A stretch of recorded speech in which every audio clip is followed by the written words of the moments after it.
Hey everyone, welcome to our podcast. I'm Hansel. I'm here with my best buddy Wayne Tang. We wrote a book, which, like this podcast, is also called theCoderBros Go to White Castle. It's a book about our story, how we grew up Asian, how we became best friends, and how we found our White Castle.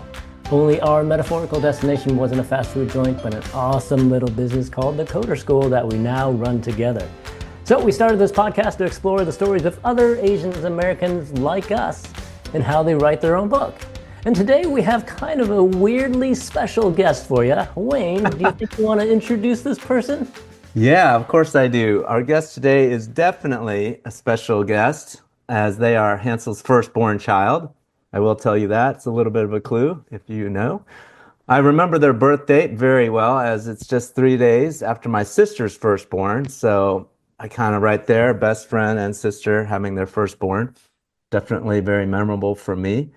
And I will say this, Hansel has definitely been a proud papa for their entire life. And just trust me, I can tell. I'm Hansel's best friend, so I definitely see it in him. And when he's talking um, about this person.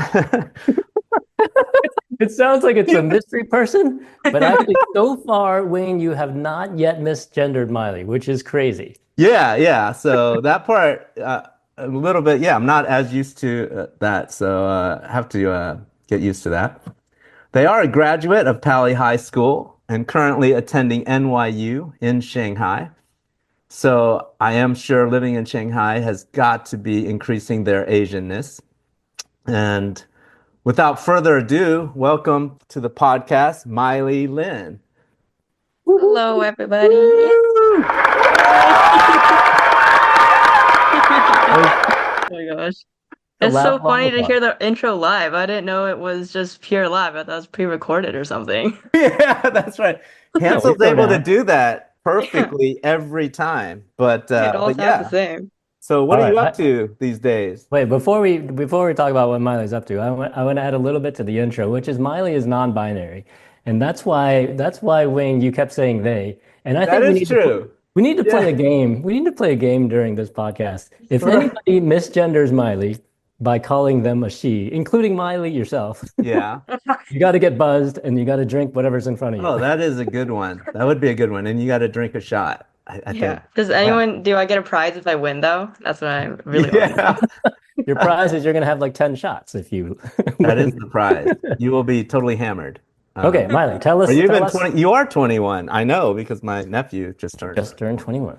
So there you go. Like a week ago, I just turned 21. So legally, we can get you hammered. There you go. We'll start with that. Alcoholism. So jump in. Tell us about what you are doing now. Right now I'm on a break, and I actually have a really long break because I go to school in Shanghai. So Chinese New Year is super early this year, so I'm actually starting February 3rd, which is pretty early because all my friends are like, all my friends start in like mid-January or late January, and I'm like a week or two longer than them. It's really great. Whoa, when did it start? Did you start way later or about the same time? I started like the same time, like a couple days before Christmas. Yeah, Miley, didn't we do this calculation? Like we're paying so much money and like out of 12 months in the year, you're only going to school for like 7 months or something like that during the time you're home. Yeah, and your commute probably costs about $8,000 just to get you back and forth, I would guess. That's crazy. But so but it all balances out with the living costs, like $5 meals. Yes, please. Ooh, yes.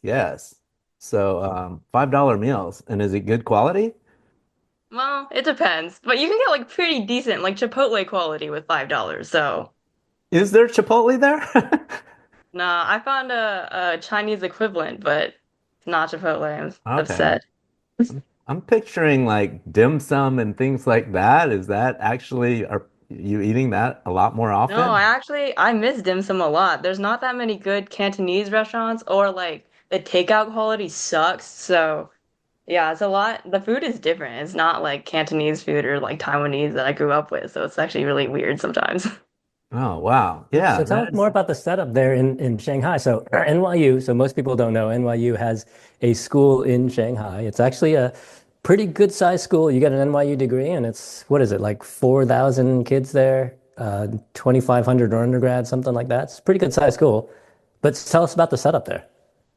I think my school actually has like 2,000, and I don't think there's that many grad students either. I've only met a couple. I think there's less than 1,000 grad students, so maybe like around 3,000 total. Hmm. But I actually get a degree from NYU, and I also get a degree from a Chinese university. It's called ECNU. I don't know if anyone's heard of it, but Does What would you do with that? everyone get 2 degrees or yeah, yeah. So like a Chinese government or like a Chinese degree, and then I also get a New York degree, which is pretty cool. that is very cool. I mean, NYU is a huge degree. I think, I don't know, in my mind, that might be more valuable than the other one since I haven't heard of the other one. But Definitely. I bet if you got a job maybe in Shanghai, maybe the other one. But speaking of NYU, and then for selfish reasons, I have two daughters growing up. I guess they're 6 years or so younger than you in the Bay Area, starting high school, and that whole the Bay Area rat race to try to get into a school such as an NYU or any other top, rated university. Do you have what was your experience? I know that right now I was just starting to try to help them or look into programs or prep. And Mhm. my oldest is in ninth grade, and it already feels like I'm already almost too late or something. I mean, when were you starting to be groomed or thought or even feeling pressure about trying to get into Or did you ever? or did you just maybe coast through and Yeah, I think for me, I went to a private middle school, so I feel like I'm still like kind of removed from the whole Bay Area thing, especially because I feel like in Palo Alto specifically, it's a lot more concentrated. But absolutely. yeah, yeah, I know some of my friends in like freshman and sophomore year of high school were already looking into college and stuff, but I was always thought it was really cringe and really nerdy to be thinking about college that early. So I And yeah, I so specifically was you like, were no. consciously trying to not be nerdy and be all like, I'm looking at MIT or something. I mean, Yeah, I know. I I can was like, see I'm not that. like those Asians. I'm a cool Asian. I don't think Right. about college until I'm Love a it. junior. Yeah, you're like, I don't even need to. Okay, so that's Then you were cool. like, crap, it's too late. Yeah. Yeah. Yeah, no, totally. It was weird. I didn't think about because like also my school was like, well, for Pali specifically and Gunn, which are the two public high schools Yeah. in the town I grew up in, there was like a whole a couple years ago, kids would like try to unalive themselves. And so there's Yeah. a whole like big mental health thing after that. So the school would specifically be like, you don't need to think about it and have a like Oh. try to put less pressure on kids for college and stuff. So I took that to heart. I was like, okay, I'm not gonna think about it. I'm like, I don't need to think about it. I'll figure it out later. That's awesome. I mean, that's really awesome also of those high schools to kind of really put that out there and that at least it worked with you. I'm guessing it doesn't work with everyone. And then, I mean, so did you ever feel pressure though? Like, dang, I need to get into a good college and, I got to start doing, I don't know, everything, scoring, acing the SAT and just, Yeah. when did you start feeling it? Or did you ever? Or were you really that cool? I think it's hard to not feel like that just because everyone's feeling that like that. So in my mind, it's like I'm gonna grow up and just go to a good college, and that's just like what's gonna happen. I don't even like I'd have to actively try for that not to happen because like I don't know, it's really weird to explain it, especially because it's such a niche experience. But like I was talking to some of my college friends who grew up obviously in a different kind of situation, but like my whole life growing up felt pre-charted for me. Like everyone around me is going to a good school, getting a good job, and I kind of always felt like, oh, that's just what's gonna happen. I don't Oh, even need to like, really? So yeah, you I'd have didn't to Very like true. feel like actively I might do something screw else. up. So you kind of just thought, I'm gonna go to a good school, and you didn't really feel like, but I gotta do something special to make that happen. I did feel like that, but it wasn't maybe like as overwhelming as some other kids just because I was just also doing it because everyone else is doing it. Like it's not like I would have hung out with friends anyway. All my friends are busy doing their thing. So it's like what else am I gonna do Right. except be an overachieving student? There's just nothing else to do. Exactly. But That's but the coolest part though is at least so you didn't have a college counselor at all because you said you didn't want one, and so we decided as parents we're not going to get you one. And then yeah, also because that's for all the nerdy kids. yeah, Hansel, come and Yes, then that's on, what I'm man. saying. same with Miley's the one of the SAT. cool kids. Same with Yeah. the SAT, right? You didn't get tutored and all that stuff. You just took it like one time, and then we saw your score, and then you're like, I'm done. I'm not doing it That's again. awesome.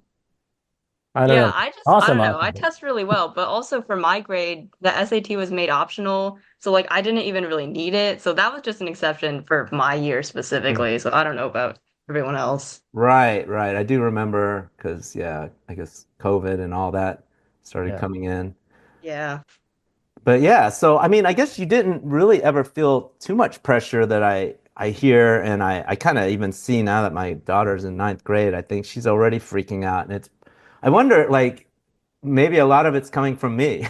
Like, did any of it come? So did I guess your Did it come from parents me? were not the tiger types and the typical Asian types to make you feel some pressure, or just I don't know, put you through the rigors, like I study for the don't SAT or you know. not I don't really think so. I Yeah. don't really Woo! I remember. win. That's awesome. Because yeah, a lot of Asian parents in the Bay Area, they'll all preach and talk the talk, but they won't walk the walk. Like they'll be like, "Oh yeah, I mean the Bay Area's rat race, blah, blah, blah." But then behind the Yeah. scenes, they're like, "Here's a SAT book, get through 500 pages, do sample tests, and I here's a Yeah. don't think it was not only like that, that. pay like thousands of dollars for the Yeah. consultant, which Yeah. I don't even know. That's I don't think it was like that, but I think always in the back of my mind, I was like, okay, I can't disappoint them because, like, I know aha, all of my aha. friends. Yeah, yeah, it wasn't like overt, but it was like, okay, I live in a school district that's a funnel school. All my friends are here just for the good education. I know they're spending a lot of money on us, so I'm like, I just have to do it. And then also, like, I think my parents always talked about how good their college life was, or at least like made college something to aspire for because I did not like high school. I still don't like school in general, but Ah. they painted college as cool and fun and something I should want. So that I think Did influenced me. I? So like I obviously Did want to go to a Hansel? good school. Yeah, did Hansel really? He had a I think you're terrible time thinking in of your college. mom. Yeah. A terrible time in Okay, yeah, college. mostly my mom. Yeah, mostly your mom. That's awesome. But so back to your Asian side and growing up, Asian, I guess did you mostly just grow up around Asians and felt like you were not even a minority here in the Bay Area? I know that's sort of there's so many Asians here.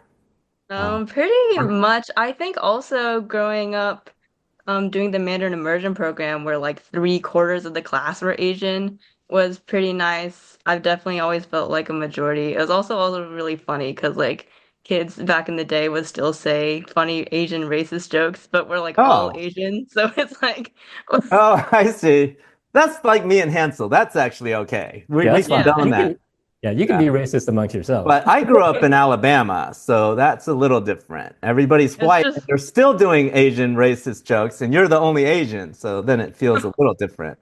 Uh, yeah, that is definitely less fun, but it's that's definitely less really fun. funny seeing like a bunch of 8-year-olds doing the squinty eye And they are thing. Asian. That's Yeah, hilarious. Asian, wait, their eyes are already squinty, but And they're they're doing doing the the squinty eye thing. squinty eye yeah. thing. That's new to me. That's a new one that they still. And who are they Totally. making fun of? I mean, at that point, I don't know, themselves? I don't know. All that's right. awesome. So yeah, Yeah, it's pretty funny. but that's So cool. Asian we got growing to up. ask this questions that we always ask people, and it's interesting for you because you would be a wait, what generation are you? Second, third. You're third generation Chinese, is that right? I'm Third second. or second, I don't Okay, know. so my mom immigrated here. I guess I was born here, so I guess I'm. Does that make me second generation or first? I don't know. Anyway, you're Depends the who you ask. generation after that. Yeah, you're the generation after The that. question we always like to ask is like, how Asian are you on the scale? Do you feel like you're an American? Do you feel like you're an Asian? Or do you feel like you're neither? Because we had talked about this a while ago where you said Asian American is almost its own thing. It's not a blend of Mm. the two. It's like its own culture. What do you think of that? Yeah, I think growing up around Asian Americans, I feel like I see pretty, I don't want to say super distinct culture, but it's like more distinct than people think sometimes. I know a lot of my friends still see it as more like a you're either Asian or you're American thing.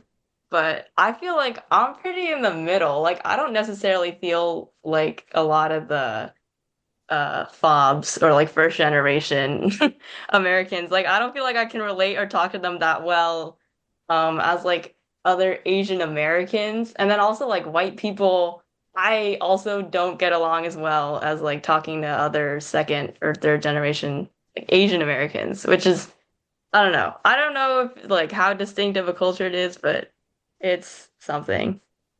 That's exactly how I Right. feel. I don't feel comfortable with the white people. I don't feel Yeah. comfortable with the super Or Asian with the people. Asians, because and now I just figured out what the maybe the Asians that were doing that and making fun of they're making fun of the fobby Asians maybe, Oh, Yeah. right? Because interesting. Yeah. honestly, I do feel different.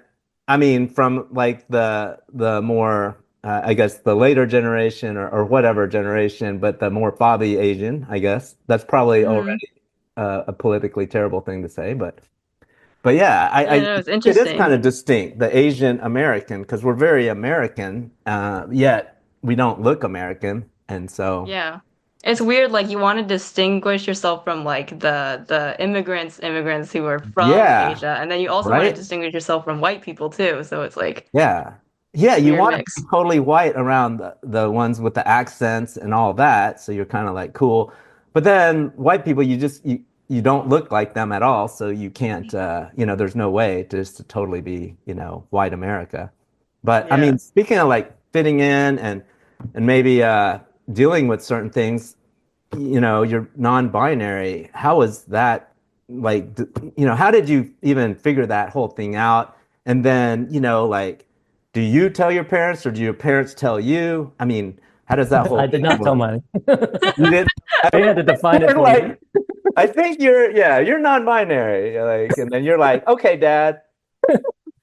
Yeah, that did not happen at all. I think I told my parents in like I think it's 2018, was it? Okay. So I was like 14 when I came out, so I was really, really young. So I didn't have like the skills to really articulate my gender or like my identity, and I didn't really know, and I was super nervous. So yeah, I think looking back, I don't regret coming out that early because there's no other way to like really settle into yourself, but it was Right. probably not the best like technique to come out, but whatever. That's technique. So technique, what technique did you use then, I guess? You Um, just like my dad said, it was coming out day, and a lot of my friends were also talking about it. So I was like, oh, okay, I might as well try to come out today. But um, So what it was what is it okay. for those who don't actually know what it means, like I didn't. What does being non-binary mean to you?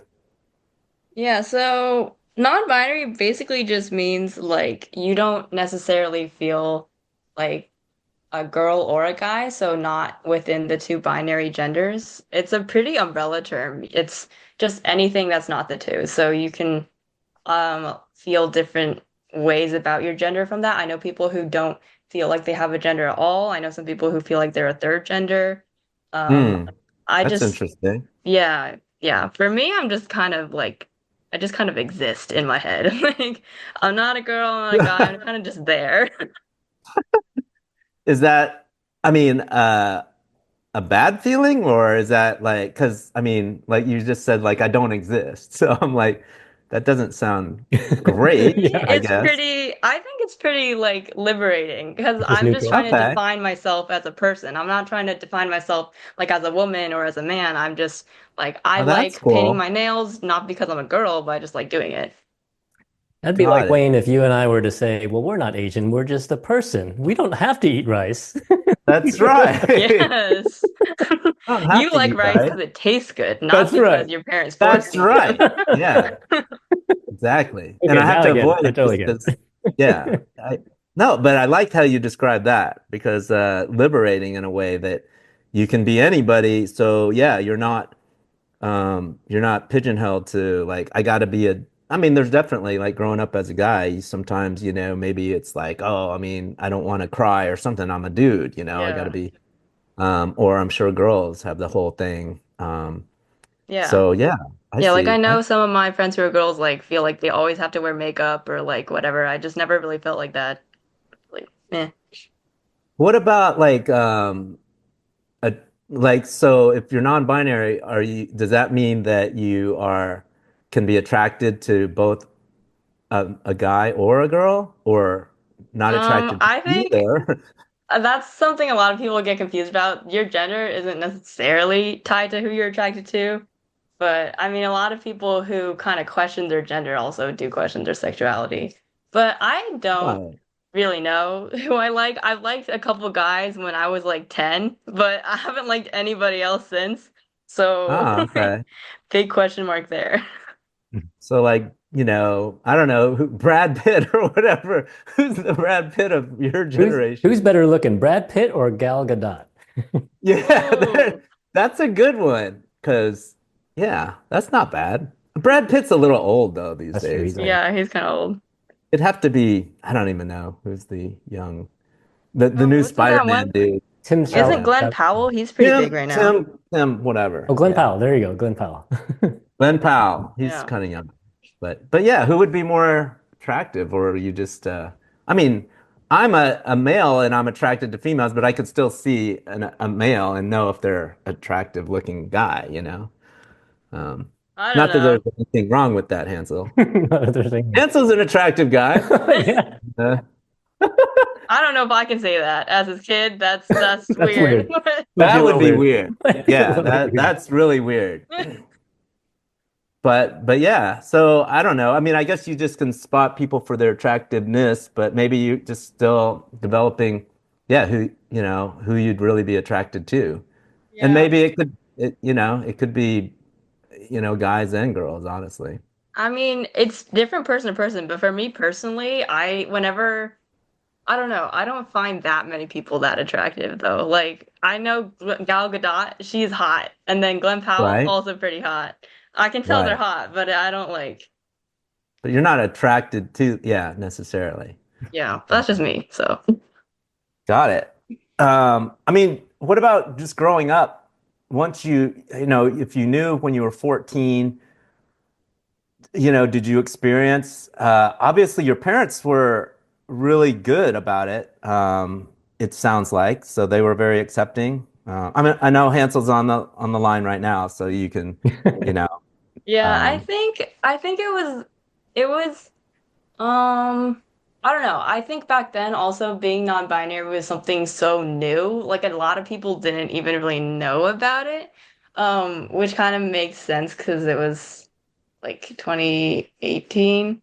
But mhm. yeah, I know my mom kind of struggled with they them pronouns for a while. I think she used they zero for a little bit. Um, which was like whatever. But it was interesting because I was figuring out my own gender at the same time my parents were. So it was no one totally knew what was going on. It was just a lot of like Yeah. figuring it out The thing along is, the way. in Palo Alto, it's this is one of the most progressive places in the country, right? And so it's like you actually know a bunch of other non-binary people and gay people and everybody on the spectrum around here, and everybody accepts it totally fine. I think we've heard that China may not be like that. Now that you're in China, how does that play out?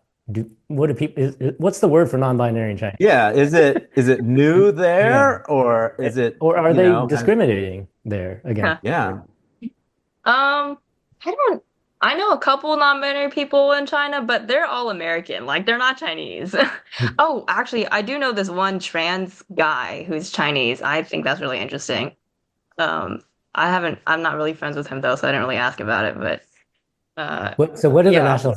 So I know. So in NYU in Shanghai, they have people. You match up with people who are from China. So half the people who are going to NYU Shanghai are from China.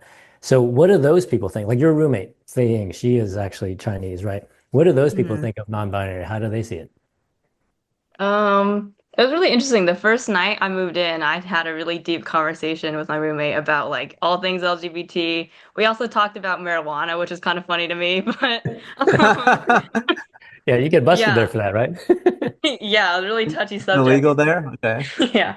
But she had no idea what it meant. I had to explain it to her, like never heard about it before. I think gay things are talked about a pretty good amount. Um, I think just it's kind of like imagine 90s America where like people would talk about gay things all the time, but you wouldn't necessarily see them in the streets. Yeah. Or like with gender, it's a little bit more uh just the girl and the guy kind of thing. Um, Hmm. yeah, people know about transgender, but not really non-binary or the more, I guess, obscure things. Yeah. Yeah, transgender, because I mean Thailand is really big on trans, right? They have a lot of those trans shows. Yeah. They're kind of So famous that's Yeah. for it. pretty familiar. So okay, so let's see. So we should probably get to the part where we tell a story. I know, Mila, you probably have a bunch of stories, even though you're not even that old yet. I know you took a big gap year trip because that was really expensive for me. You can tell us about that, or you can tell See, us that's about that pressure from the parents. See, he's already yeah. trying to tell you how expensive it is. See, I So did it then Oh, very if you passive don't aggressively. graduate from NYU, he'll be like, "That's okay. I'm just disappointed." Yeah, I'll be yeah. very passive aggressive about it. Just yeah, very passive aggressive. I'm just disappointed. Anyway, tell us a story, either about your gap year or any other funny thing that might have happened to you in China. My gap year, let's see. I think one thing that was really funny and weird that happened is they had us go to like a monk mon or a Oh, wait, Buddhist. so let's step back with the background. So Miley did take a gap year between going to NYU Shanghai in high school. So we took a year off. And then what was it? We sent you on a program. What was it called? Yeah, it was like a program through Southeast Asia. So I went to Thailand, Laos, Cambodia, um, and then Vietnam. And then I was there for like 3 months-ish. Yeah, I was like a group. There was two lead people, and they took like 14 of us all around Oh kind of wow. traveling. Is it one of those like you're doing like missionary stuff where you're building bridges where they need it, or making sure that water gets into their village or something? It sounds like one of those Yeah, humanitarian. there was community service, but it was most I think for my program specifically, it was just a lot of traveling. Like we did community service stuff at a couple places, but like every 3 days we were going to a new city, so it was just Oh kind of wow. bouncing around. Yeah. Mm. So tell us the story you were about to tell. They made you go to, what was it, a monastery or something? What were you about to say?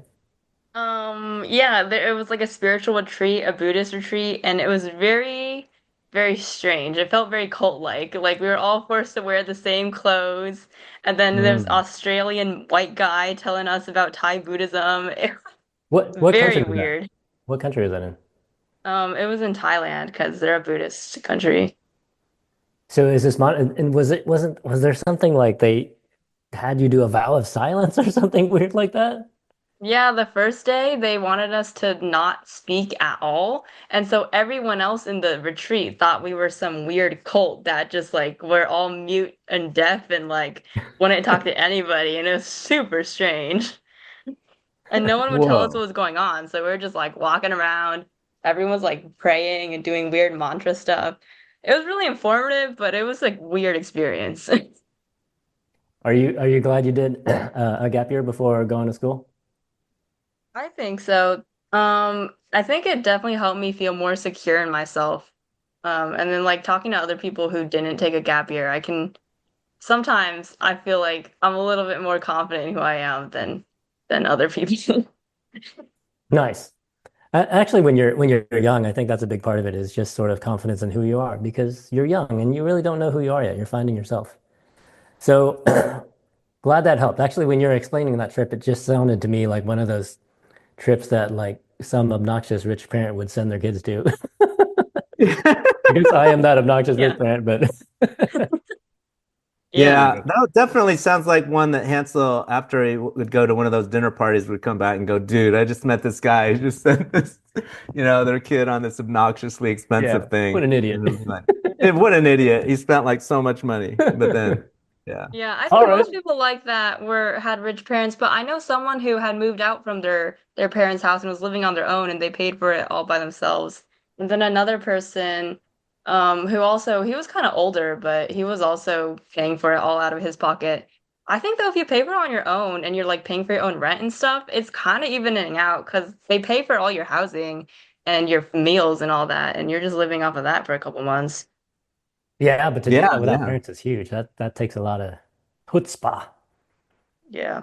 It's pretty awesome. And you did, yeah. I mean, you did work for your parents at Kudos and even the Coder School, sort of, in a way. Yeah. So there you go. Yeah. One of the Yeah. best two establishments in my name. One of my favorite dessert places, anyway. Kudos. All Bring it right. back, Miley. Here we Bring go. it back. So good conversations. I think we're ready to move on to the next step of our podcast. All right. Of course, it's the Yay. race is Okay. gone. This is the how Asian are you? You go ahead and say it, Hansel. I'm not going to say it this time because, we got to say it every other time. Otherwise, it's not as fun. Okay, but it's the how Asian are you segment where we will have a few questions, and the questions will be a little bit Asian, investigative type questions that, how you answer, we will be able to tell how Asian you are. All So right. let's Here we let's go. see. These are custom bespoke to you, Miley. Yeah, and boy. now that you live in Shanghai, I mean, your Asianness should be raised up a little bit. Although these I don't know questions about have that. nothing to do with Yeah, that. you better know all of these. Actually, I don't know if you'll know these or not. These are more from Wayne and my generation. Yeah, Uh-oh. exactly. So you're gonna just be Yeah, like, what the? I'm here to make you look a fool. Yeah, it'll be like 90s trivia Asian. Oh There we go. no. Okay, here we go. Question number one. Question number one. Which one of this is actually interesting, Wayne. You probably don't know the answer to this either. Probably not. Which one of these Asians was given the Presidential Medal of Freedom from Joe Biden, which is the highest civilian award? Which one of these Asians was given that award last year What? in 2024? Was it Jackie Chan, because he's such an awesome kung fuer? Yeah, Was it Michelle Yeoh, because she is in every every movie possible. Or was it Jimmy O Yang, because he is quite hilarious? Oh, those are the three options. Those are the three options. I want it to be Michelle Yeoh. I think she's my favorite out of the three. So Michelle Yeoh it yes. is! Yes, I know she gets Bill every Nye got it award. this year. That was She's been in exciting. every movie. Yeah, Isn't that crazy Michelle though, Yeoh. that Biden would give Michelle, I guess it's because of all the movies that she's been in, but that's a pretty dang big award to be being in a bunch of movies. Yeah, I Did she do a guess. charity or anything, or she was just in movies? I don't know anything about her other than she's been doing a lot of movies. So, Yeah, okay, that's all but I know about her too. I mean, I've seen her in some interviews, and she seems like a pretty cool person. yeah, Maybe. So there yeah, are. Michelle Yeoh, if you're out there listening, Here's join mine. this podcast. Miley says so. All right, so two other questions actually happen to be about Michelle Yeoh, since I know you know who Michelle Yeoh is. Hmm. Okay, so name a Asian movie or TV show that Michelle Yeoh was not in. Aha! What? Not. Oh my gosh. Impossible. That is impossible. But She wasn't in Fresh Off the Boat, right? Oh, ding, ding, ding, ding. Nice one. yeah, that was easy. that was the only one I could think of too. Nice. Everything going through my head, I was like, she was in that other American one or whatever, American Born, and then everything It's she was crazy. in. Yeah, it's And then Fresh Off the Boat, I was like, that was like before hey, her time. Wasn't that before her time? Or is Yeah, I that think so. it was when was starting in Hong Kong, I think, was when Fresh Out the Book came out. Yes. hmm. The old twist of the question. All right. Final question is also about Michelle Yeoh. This is the Michelle Yeoh hour. Where is she from? Oh, I think we talked about this earlier. Isn't she Aha. from Singapore? No, you weren't listening to me. Oh, dang it. She's not Oh, from wait, no, I got it Singapore. right. She's not from Singapore. She is from what country is right north of Singapore? North. In Malaysia? Malaysia. Nice. Nice. I always thought she was Hong Kong because she did. I would have said Hong Kong. Yeah. That was just my thing because she did so many Hong Kong movies, Exactly. and that's where she, That's yeah, how she broke out. She did all those Jackie Chan broke out. movies. yeah. So I just thought Hong Kong. Yeah, and But she speaks Cantonese really well. So I totally always thought Hong Kong. Anyway, yeah. trivia for Eric. But when she's on, we'll ask her in person. That's right. Yeah. We'll make sure. There when we she's go. on. Michelle, Ask her when you're about on, we will ask. Yeah. All right, cool. So Wayne, how did Miley do today? You aced it. So same as your SAT, apparently. You got 100%, 3 out of 3, with a little help on the very last one. But again, I would have missed that. So I think that 100%, and you are a winner today. So Yay. Winner. no, you're as I'm just much Asian Michelle as Yeoh's you would. biggest fan. Yeah, that's right. That's the prize. You got a free membership to the Michelle Yeoh Fan club. fan club. But yeah, our standard prize for winning would be a copy of your dad's book. You're already Because reading it right Oh, now, so perfect. yeah, so you can actually you're we already have a couple demo copies. I don't know. I just showed it in the camera, but this is an audio podcast, so a lot of good that did. Anyway, you can just grab your dad's or steal one of his not for resale copies. winner. All right, Yeah, I cool. think Winner, there's one on winner, my chicken nightstand. dinner. Yeah, Yeah. on the nightstand. All right, so to wrap this podcast up, we will give you a chance to give a life tip to the audience. What life tip, even though you really haven't lived your life quite yet, 1/4 of your life, what life tip would you have for the audience? Assume that the audience is all people of your age. Okay. I would say definitely like taking a breath from working all the time and like being on the grind and kind of really figuring out what you want to do and what you want to do for yourself. Um, yeah, and just like trying not to let other people influence you. But I think mostly take a break to figure that out because it's really hard to do that when you're in the middle of school or you're working or like you're doing things already. So So just like your gap year, taking a break, Yeah, just the like gap year. giving back. Highly recommended. Yeah, well, if you think school is a grind, you ain't seen nothing yet. There's much more grind when you get into the work world, but the same advice would apply, I guess. You take a break from working, quit your job once in a while, step back and yeah. Your step back job in. once in a while. Or at least I think just take a breather, right? Even like during the day. Like you know how people are getting into meditation or what I think just like Mhm. maybe a quiet moment here and there just to really evaluate Yeah, or think about, what makes you happy, I think. Yeah. cool. All right, Miley. Well, thanks a bunch for your time today. I guess I'll see you upstairs in 2 seconds. Thanks for your time on the Yeah. podcast. It's awesome. Yeah, thanks for having me. Thank you. We are sponsored by none other than the Coder School, a company that teaches kids how to code with over 70 locations all around the country. So if you're interested in getting your kids to code, head online and check us out. Learn to code, change the world. Thanks for listening.